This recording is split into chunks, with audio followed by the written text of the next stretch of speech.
Homeowners, we were founded in 1928 by my grandfather and his brother. So that makes us nearly 100 years old, and for 100 years we've been providing water to farms, families, and agriculture here in the valley. I am super excited today to introduce to you Tom Tompkins, who's a great friend of mine. I have known Tom for many years. He is with the Headwater companies, and he is a manager over seven states in the West, and he has a wealth of knowledge. He's been a great friend and a great asset to me and my company over the years in helping with issues related to water. So Tom, take it away. Tell us a little bit about you. Tom Tompkins with Headwater Companies. I've been in the water industry for 34 years. I'm a regional vice president for the company. I oversee business in 7 states in the West, and contractors like Doug are our main business. We just deal with licensed contractors in 38 states, and we have 8 different companies with over 80 locations. So we service water well contractors and any other contractors that have anything to do with water. We're in irrigation, ag, commercial, residential, industrial, and so we provide product to wholesalers in every aspect, from piping that they use to pumps, drives, anything that they need, plus support of that product, and then any type of warranty assistance as well. You've been absolutely instrumental to the growth of our company and getting us into water when we need it, which is fantastic. Which is our business. We have slogans such as legendary service, exceeding expectations. Our companies, Yeah, you've definitely done it. We make stuff happen in the middle of the night if it has to. If your customer's down, we're going to make sure that's done and taken care of. Yeah, one of the primary things that you've done that's been so instrumental to us is providing us the vendor managed inventory. That gives us access to inventory right away, so that we have it literally on the shelf. We don't have to go to get it. We don't have to charge our customers either that time or that money to get the acquisition of the products, but we have it right here. And then the technical resource behind it has just been fantastic. It's been a great business model for us, and it certainly helps everyone out. And with stuff right on the ground, you don't have to call me in the middle of the night. You just go out and take care of stuff. So weekends. And you've been doing this industry for many, many years. 34 years. 34. Okay, that's fantastic. I try not to count that. All right. What is interesting to me is your perspective. Okay. That's what's the most interesting to me. You've been in the industry a ton of time. You know way more than I do, and I think I know a lot. But I'm just fascinated. What is the area that you're responsible for geographically? Geographically myself, 7 states in the West. I live in Montana. I do have a regional there, and he works for 4 branches there that I oversee, but then I have 4 other branches in different states, and then those states overlap. I basically got Eastern Washington, Northern Idaho, Eastern Idaho, Montana, Utah, Nevada, Western Wyoming. I worked for 2M and Western Hydro. Started working for 2M, went under Bill Mills, that owned the company, and then eventually 2017 sold it, and then that became Headwater Companies, and subsequently I stayed on. He sold the company, his son stayed on, and I worked directly for his son. And then Western Hydro is another. A year later, we bought that company, and then a year after we bought it, I wound up taking over 2 of those branches, and so the management came under 2M at that point. Got it. And then Western Hydro, I was trying to understand exactly how big you're, in the scheme of national and your competitors. You're a very large company. So collectively, we have 8 companies, over 80 locations nationwide in 38 states. So, but I'm responsible, along with Buzz and 3 other regional vice presidents, for all of business unit in the West. We call it the Western Empire. And so from the middle of Texas to a line up to the middle of North Dakota, out to the Pacific Ocean, we oversee all those business units. So, and they would all be 2M, Western Hydro, and now some Guycom locations. And then do you do anything internationally as a company? We don't. No, Headwater does not. Yes. But you Franklin Electric, our owner, is worldwide company. Worldwide. And and you source some products that are from international manufacturers. Certainly. Okay, because I know you talked about that. Certainly. That's interesting. Yeah. So what I like to always ask you that is just fascinating to me is, given your large geographic footprint that you live in, which is very similar from my perspective to what we do in Yakima, Eastern Washington. There's a lot of similarity. What are you seeing out there now? What's the new, I guess, issue, concern, etc. that's going on?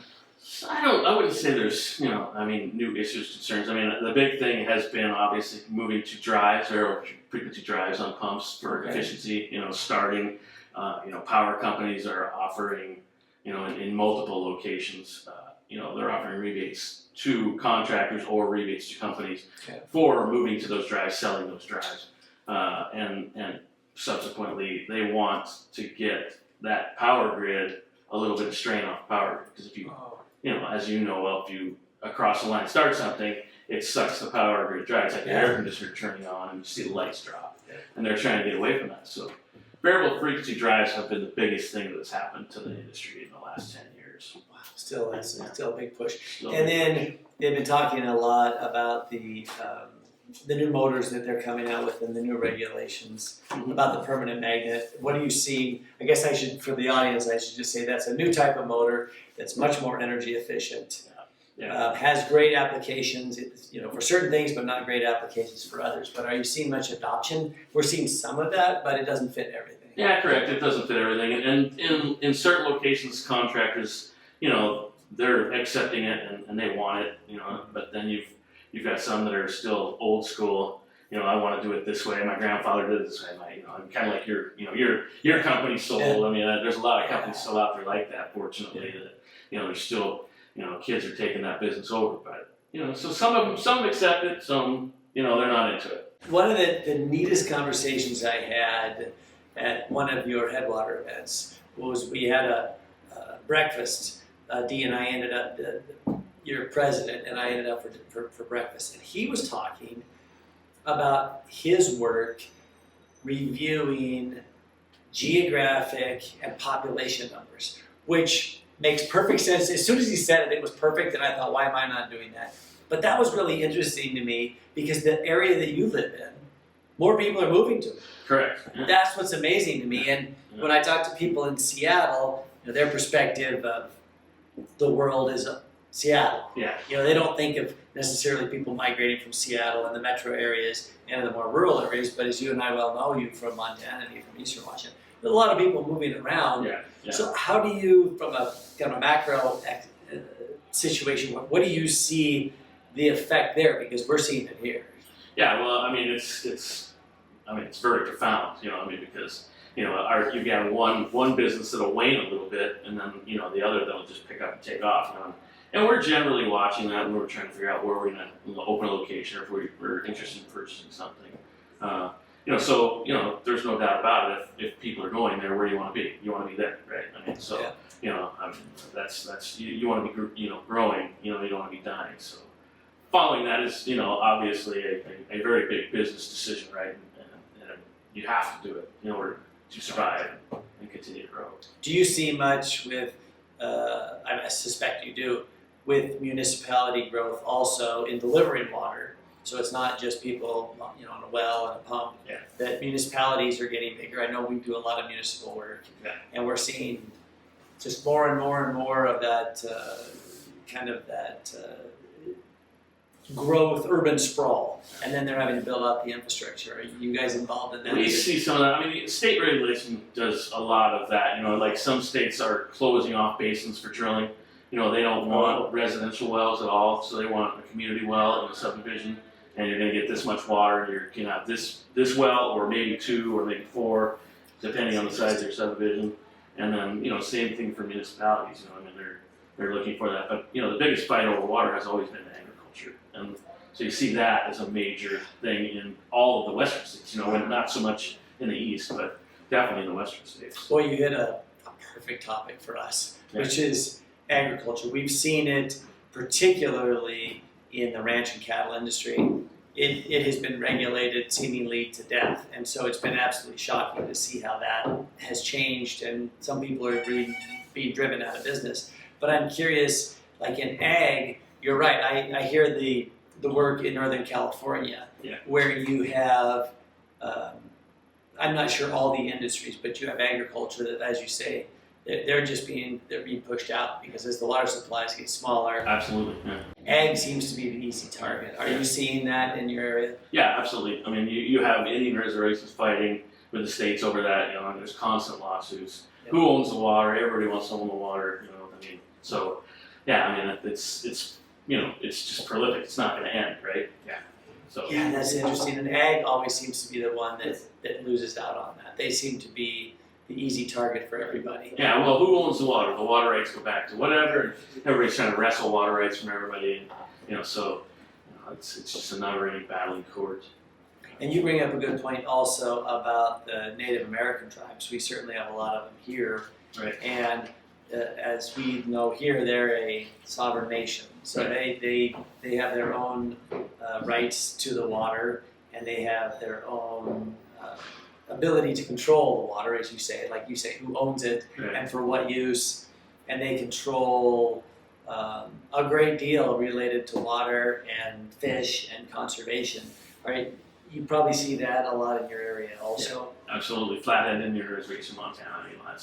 There's always something going on there. You've got the Kerr Dam on that, the river, and it was dammed up a long time ago. The water was downstream of EPA. And there's somebody wants that water. Somebody's fighting over who gets that water. They want to sell the power. Everybody on the lake, they have these fancy mansions on the lake, Yeah. right? So they want their boats in the water, right? So there's always a fight where the water's too low to get the boats in the water, and there's always back and forth. Do you, in your area, do you cover the Lake Mead area and any of that? I don't cover any of that. Yeah, I've been following that only because it's just such a large body of water, and it's fascinating to watch it go down, and what that's going to mean for people, and when it will be unrecoverable, and what that means for places like Las Vegas and others. And at the end of the day, you're right. I don't know, but I know they're doing a lot of legislation. Yeah. And that's what we see out in like Washington State. I don't know that I specifically have seen things mandated that you can no longer do related to public spaces like they've done down in Nevada. But have you seen anything as far as legislation where they're just not allowing people to water anymore? No, Or just restricting? I haven't seen much of that. Of course, Vegas has that. They've had that for years. But last year in Montana, that bill was introduced and adopted, and I went to the legislature and testified against it. But it still went through, and they're denying residential wells in certain closed basins there because you've got the Missouri River heading down to the Mississippi River, and everybody along the way down there, they want their water rights. They want that water to continue to flow and not stop in Montana. And the thing is that, there's so many different definitions of who owns that water, where that water is, once it's subsurface, how far down subsurface can you go. So there's always going to be some type of argument, if you will. Yes. Somebody's going to bring an argument forward, whether it's, a coalition, a trout, a fishing type, entity, somebody is going to want that water, right? So it's been interesting to me.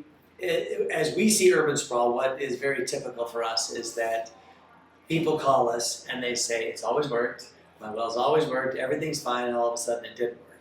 Okay. And from their perspective, that's true, it just stopped working. But then when we do a lot of work in the area, we are fortunate enough to talk to their neighbors. And then we learn that all their neighbors are having the same problems. And so I like to often say that wells don't tend to fill up with water. Right. They tend to be drilled. And I'm just curious from your perspective, is that kind of what you're seeing too, that with more urban sprawl and more people using it, more agriculture and more use of the water, whether it be by people or by agriculture or animals, that they just go. That's why they're trying to regulate it, that's exactly what they're trying to regulate. Somebody's trying to regulate it, Yeah. and it's the interest that's trying to regulate it. But, you're going to have drought years, and you're, during a drought year, your well levels are going to collapse, they're going to fall, and during the years where you have, heavy rainfall in a certain area, you're going to get that right back up. Look at all those reservoirs in California, Northern California, that filled back up, that were empty forever. Yeah. They're not going to stay that way. Yeah. But, because of that, we have that.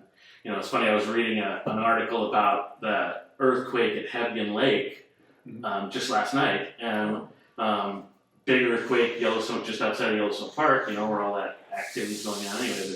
And it killed, I think, I think 19 people in that campground back in 1958. But geologists were on site studying that, and they saw water levels from right there at the lake literally drop. At the time of the earthquake, those water levels dropped 10 feet. And while at the same time, there were actually scientists in Hawaii who saw water well levels there drop 1.5 inches at the same exact time as the earthquake. Now, how does that happen? Right? I mean, so yeah, seismic does it all. You don't know what's causing that, right? I mean, but you have small earthquakes here and there all the time. I mean, if you have a shelf drop off, water's going to drop, right? It's going to go find a way to get out of there and go to somewhere else. Easiest point of resistance. Yeah. What we see here, in terms of the actual frequency of calls, it is really around the residential calls. People that are wanting to buy property, that are moving to the area, or maybe they want to buy a piece of property, they want to develop it, and they don't know anything about wells, they don't know anything about what to do, they don't know anything about the costs. And it's been my experience, oftentimes they think it's a little bit like electricity. That you just call an electrician and they wire it up, and it's there, and it just works, and it's very easy. And then when I explain to them that it doesn't work that way, that just because your neighbor got water doesn't mean you will, and there's some generalities you can get, but there's nothing that's guaranteed. Right. And when you buy a piece of property, this is what we talked to Keith about: is you buy a piece of property and it has water, it doesn't mean it always will, and it depends what else they're building around there. But that's really the biggest issue, and then it's a matter. I don't know what it is about humanity, but it boggles my mind. People will put in a $100,000 kitchen, and then when we talk about, like you said, a variable speed drive or a more upgraded system, that's just not in the budget. They don't want to do that, and then they don't have water, and then they're excited, and then there's some problems. I mean, the first thing they usually get is the well, right? And then so they pay for that, which is the most expensive part usually of everything, and then they forget about it until later on, and then of course, then they want a big lawn, but they didn't. They didn't provide that information to start with. So, how are you going to get that gallon per minute out of that pump that you put in the well? Well, nobody sized it for that. So, but you're right, exactly. Water's kind of one of those first things, and then one of the very last. Yes, and then they run out of money. And it is interesting when we talk to the homeowners about their use and what they think and how things can change over time, because they change over time, and they're always surprised at what it costs. And they've never been in a situation on a well, so that's all very new to them, and it surprises them. And the cost, of course, surprises them, and how it works and how pressure works, et cetera, et cetera. Yeah. So no, that definitely is a challenge. Yeah. Tom brought up a great point. The first one is drilling a well, and I don't know what generalities you have, but typically around here you're going to be somewhere 300 feet maybe, so you're probably 20,000 plus to get into it, depending what it turns out to be. And then in certain areas we know that they're going to be 1,000 feet just because they're more desirable higher elevation properties, and people are very shocked to think that they'd pay 6 figures for a well. Exactly. So that's the biggest one, and then once they get it in, then we have to put a pump system together, and they have to have the expense to do that, and then get electricity out there. Right. And I've had a lot of people talk about solar, but we've not really had many people who've made that happen for a number of different reasons. It has a limited application. Yeah. There's definitely pocket areas where that's a big thing, and other areas where nobody's interested in that whatsoever. Yeah. So we've seen a lot of that, and then just the whole aspect of the pump house themselves and the pump equipment. We do a lot of work with realtors who call us to sell a home, and I tell people I think it's 95% of the time we go to inspect their pump system on this $500,000, $600,000, $700,000 home, and I tell them this is garbage. It is garbage. It needs to be fixed, and they mark it on a sheet of paper, and then we never hear from them until it goes bad. Yeah. And we don't fix it. Yeah, don't fix it till it's completely broke, right? And I talk to people all the time. When I go out there, I say, do you have, I hope you have snakes and raccoons and black widows all in the pump house, because it's guarantee, right? Because people don't maintain their equipment. No. So they don't even think about it. You brought that point up earlier. They don't even think about. Most people don't even think about where water comes from. They, there's so many people that don't know if they are on a municipal system or if they're on a well. There's many people that couldn't tell you that. They don't. Well, and I do get a kick when people would say, well, I'd never live on a well because I'm not going to have my water come from the ground. And I say, well, we work in municipal, and I'm telling you where it's coming from. Well, you'd be surprised. Yeah. let me let you in on something, right? Yes. Yeah, it is pretty interesting. Yeah. So we get a lot of calls, and we're happy to take them. And people they really don't know, and that's interesting. And particularly people who live in very urban environments, they're not very knowledgeable. They think they're going to buy land. And another one that we get that I'm sure you're familiar with is they're not familiar with freezing and how to maintain water in the winter. So that especially if people move from Texas to Montana and Wyoming, northern tier states, they don't even think twice about that. And then when they do freeze up, they're wondering what's wrong with their system. You have a system where maybe I told you should put a heater in a house somewhere. You've done that. People don't follow that rule or take your suggestions. Any pump company suggestion, for instance, until something happens, and then, once something happens, then it's a problem. Well, and occasionally it's funny. We'll get a customer, and we'll go inspect something. They have some blip in their system, and then I'll ask them about the age and find that it's very old. And I will tell them often that, hey, you have two choices on this. We can do this on your schedule, and we can change it out prematurely, or we can wait till it's super inconvenient and dies on you, and then everybody's too busy to help you, and then you have to, And it's funny because some people will actually take us up on that and get it done at their convenience when they're not there, and it works great. So when we ever get the chance, we love to do that.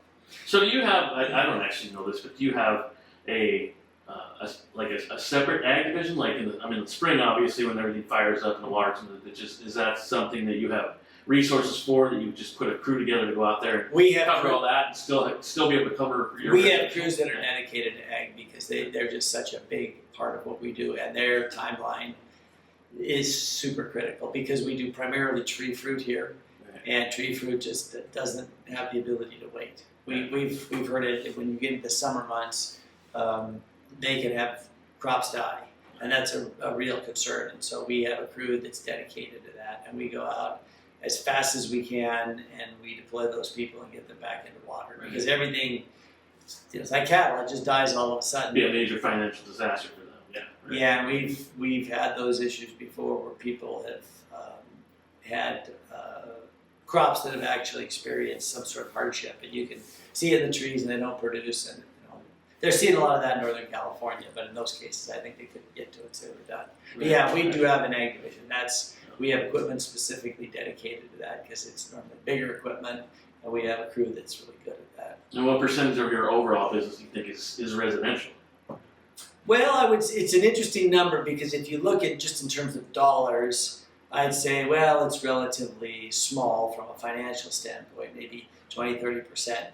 But in terms of just day-to-day activity, there's domestic calls every day. We've got loads of domestic calls. So from the perception of just the work itself, we're doing domestics all the time. And if I could have more domestic pump installers, I would love them because I could keep them busy. Yeah, I think every drilling company says that as well that has a pump company. So it's very hard to retain, get them to retain them. It is. It's hard to get them trained. It's very difficult. So that part has been really tough. And I think our competitive advantage is we get people in water quickly, and we do super good quality work, and we stand behind it. Right. Yeah, as we've talked before, that's it. That's the name. You can get that done now. That's the word that goes on the street. That's what people like, and they don't deal with you very often. So when they do, you want to do the best job you can, and we won't shortchange things. It's just that's not because we have to service them forever. Sure. So once our name's on it, we want to make sure that we can stand behind it. So when they call us, then we can get out and see them. And as I tell people all the time, your pump never goes out when you're not using it. That's true. That's absolutely true. So the other thing that we're experiencing in Washington State that's very unique to the West Coast is labor and industries. And I don't know if you've seen that so much in all your territories, but here, that's been a real major portion of what we're doing. Labor and industries has changed the way in which they oversee and they police the well and pump installers. But I think overall it's a good thing. It makes it a bit difficult because the licensing requirements are tough. Right. And unlike electricians where there is a school, there's really no pump school and the number of hours to get it, it's extremely difficult. And so I know Montana's trying to adopt some type of schooling for that, for pump, so you have electrical background as well. But yeah, it comes and goes with state regulations, right? Some states don't require a darn thing at all. Others are going to say, hey, we're going to be Washington clamping down, right? So that's probably one of the more strict states that I know of, other than some of the states way back on the East Coast. Wow, that's interesting. Yeah, we're really seeing it, and we work very closely with labor and industries, and I know our customers at times, particularly in residential, they'll say, well, why do I have to get a permit for that? Right. Well, that's the way the code's written, that's the standard that we have to live up to. Right. And I think more importantly for our homeowners, it means that it's done correctly. Yeah. As I said, 95% of the time when we're called out, it's just sub-quality work. Yeah. And for a water system, you simply don't want to have that. You want to be able to maintain it. Yeah. But the big issue there relative to labor and industries really is just the policing of it and the interpretation of the laws.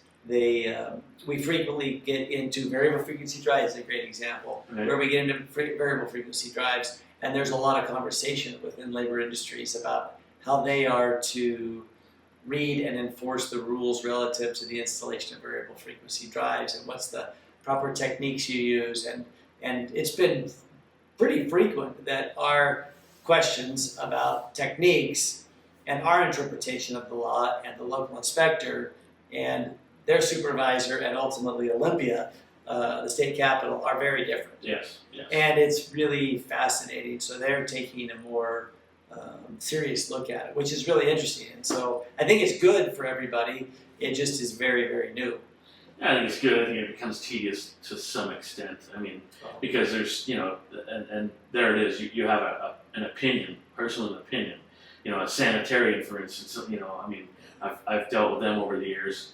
And, this guy says this guy says this, and then they can't agree which one of them is correct and which way it should go, right? So even though they're in the same county, there's good and bad about that regulation. Yeah, we had a call similar recently and asked us to why we did what we did, and I said, well, because you told us to. That's why we did it. And he said, well, we went to a supervisor, and he read the rules differently. And of course, Olympia always, the government at that level, they have a much different perspective. And you're right, that has been onerous at times. We had an installation today, and codes change, and then the application that we had is no longer allowable by the current code. So then we have to change everything out, and the customer wonders why. Right. So that's probably been Well, that's interesting too. How do you guys as a company keep up with all those changing? I know that that's a major problem with most companies across the United States that are in the drilling industry. Anybody that's in that business, following that, especially in highly regulated states here, California, and stuff like that. How do you keep up with that? Right? Do you have an on-staff person, right? No, you don't, right? No, the way we do it is we take out a lot of permits and we have a lot of conversations with a lot of different inspectors. Yeah. And they have different interpretations, and then they get together as a group, and then they argue it out. But it's always ends the same. Yeah. Olympia always has the final say. And in Washington. In Washington, they just have the final say. And it does add cost to everybody's installation because you have to have the inspections done, and then you have to have the methods that support that. Yeah. But at the end of the day, you could argue that it's better for everybody at some point. But that definitely is new to customers. Gotcha. And the other issue like that is the whole water metering and what they're trying to do with that. Now, there's a lot of conversation about what's the government doing with the information that they have Yes. about the wells, and I don't know. Maybe you can enlighten me on what some people have said. There's a lot of interesting conversation around. Everybody has a different opinion about that. I once, it's probably been 7 or 8 years ago, I attended a DNRC meeting in Montana, and I got an invite to go to that. So I went and checked it out, and I was sitting there in the audience listening to these speakers talk about, water and water rights, and as we touched on before earlier. And then all of a sudden, they came up with this picture on the wall that had a a map of every well in Montana that had ever been registered, and I was almost kind of taken aback, like, I mean, they had stuff in areas that I didn't even know there were wells. I mean, they had hot water wells on here, so, I mean, they had all kinds of different stuff that they had properties I was familiar with that I didn't even know there was wells on. But, but the discussion behind it was, where do we go with this information? How do we use this information? And it, and eventually it was led toward, will there be government regulation of wells in the future? So, I mean, there are companies in Europe, or countries in Europe, that actually do that, right? So, everybody does their things differently, but yeah, can you imagine if all of a sudden somebody decided the water was theirs and they were going to regulate it well? And then what? Do you meter it every well? Do you, not just every house? Do you tax that? I mean, by acre foot, how would you know? I mean, without, you got meters to tell you, but yeah. Imagine that. So, but I don't think that that's gone that far to where I think there would be such an uprising amongst homeowners about that, especially that have a personal private well, that they would be, that would be tied up in litigation for years, I'm sure. But yeah, I mean, I can't really answer that question clearly. I just see some of those things out there that happen like that. I know Nevada was looking at that same thing one time. So, yeah. It was interesting. We were part of a homeowners association, and they had 250 some homes on it. And the government forced the water operator, who supplied water to all these homes, to install meters on all the homes. And his point was, we know the water usage because I have a water meter and I supply them all. So it's pretty much a closed loop system. So you know how much I use and you know how much they use. Now there could be losses, but ultimately at the end of the day, we supply it all. And you want us then to go install water meters at all these individual houses. For what purpose? Because it doesn't affect our billing. Now we're the water supplier, but we charge a flat fee based on the water usage. And now we have to do this, I think it turned out to be $92,000 project to install individual water meters for no apparent reason, right? No apparent reason, just to fulfill a requirement. Now, one could argue there could be some benefit if one particular home was using too much water, but for the most part, it was just overkill. It didn't really accomplish anything. They knew how much water. There's always going to be one guy in the neighborhood that's using too much water. Right? That's a standard deal, right? I'm not going to go away from that. There is always going to be that. So yeah, that was really interesting. But we do see that water regulation, and I know that people are definitely very nervous about having their water metered. They're worried that someday, just like their electricity being, monitored and what that looks like and whether that will be turned off or turned down, we don't know. We've not seen that. People haven't talked about it, but as you said at the very beginning, everybody fights over, whose water is it. Everybody's going to fight over water. It's going to be a natural thing. Yeah. It's always going to fight over, which is really interesting. Mm-hmm. And I think that becomes important, as you said, when you look at the residential community versus the agricultural community, is to kind of who has the more power there and what they do. Right. And as I said, we've seen that certainly with livestock. That's been a driver. They've really been maybe not targeted, but they've definitely been evaluated. Mm-hmm. Right. The dairy industry is really sure. Yeah, well, absolutely. I mean, it doesn't matter if it's beef dairy, it doesn't matter if it's wheat farmers, it doesn't matter if they're growing alfalfa. Everybody thinks they should be at the top and the forefront of, relying on that water and having that water to start with.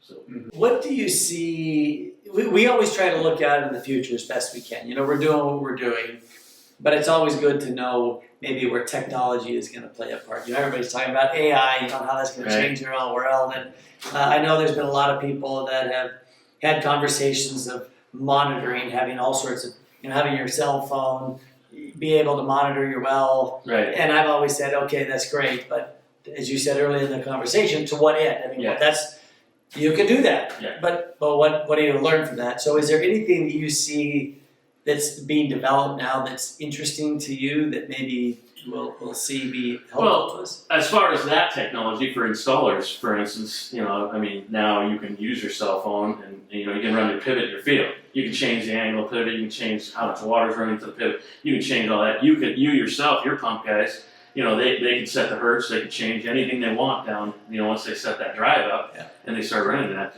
So that's where control, I think, is coming into the ease of having to do that.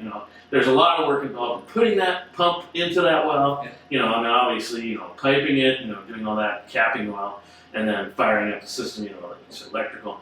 But that's where that's going. Is technology will play a part, yes, and it'll just anything easier to do an install, whether it's clean water, dirty water, any type of water at all. That's where that is headed. I mean, that the definitely relieving pressure on the grid and anything they can do to make any of those products much more, energy efficient will be also focused. I know that permanent magnet motor came out of that technology, right? I mean, that is. And that thing, once it's up and running, it's just spinning so easily. There's not a lot of friction there. So you've taken that off. The homeowner pays less for the energy bill. It's having a drive, barrel frequency drive, and taking away from a single phase motor and going to a 3-phase motor, just letting the drive convert that power. You still have single phase coming in, but you're pushing 3-phase out. Homeowners save, helps pay for itself over time. So that's I think, you're going to see a lot more of that going on, companies coming up with different ideas. And, I was in Italy at a pump company over there last year, and it's interesting to see that, that's exactly what they are, only they're probably ahead of us in the race to that, for their power grid, because, their power grids in some of those areas in Europe aren't nearly as, as well tenured as ours are. So, that's kind of definitely what I see. Yeah, that you bring up the variable speed drive, and what a benefit that's been. It just allows you to fine tune to a homeowner's need, and as their water changes, we can still give them performance that in the old days we just simply couldn't do. And it really is what the homeowner is seeing as such a benefit. But I love the permanent magnet motor. I think that is absolutely fantastic. Yeah. And as they develop that technology, and then they build it out and it's more available in more sizes, I agree with you. And then the government regulations, they're going to be demanding that those be used. I agree with you. That's going to be really, really exciting. And then you're right too about the tools that Franklin Electric has used specifically about being able to get on your phone and change parameters. Very, very simple. Yeah. Simply that software is amazing. Yeah. Oh, it's amazing. It's so great because it does enable us as installers to take a customer's phone call after we do an installation and to really set their system up to do exactly what they want it to do. And we don't have to really undo anything. We're just able to program it differently. The days of meters, wires, all that are gone. You got a Wi-Fi signal coming out of that drive, and boom, you're there and you're done. You figure it out quickly, fix it, and you can walk away without ever touching the well, without ever pulling anything out, testing wires. Back to that whole point is that homeowners really should take a look at their pump system, and at the very least just give us a call and we can just look at it and do a system check.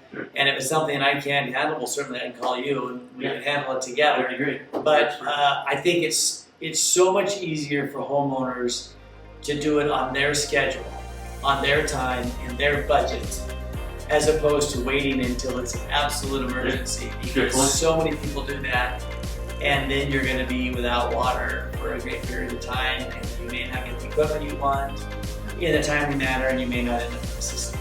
So I would just say, call us whenever you can, and there's something new that we might be able to do that will enhance your system.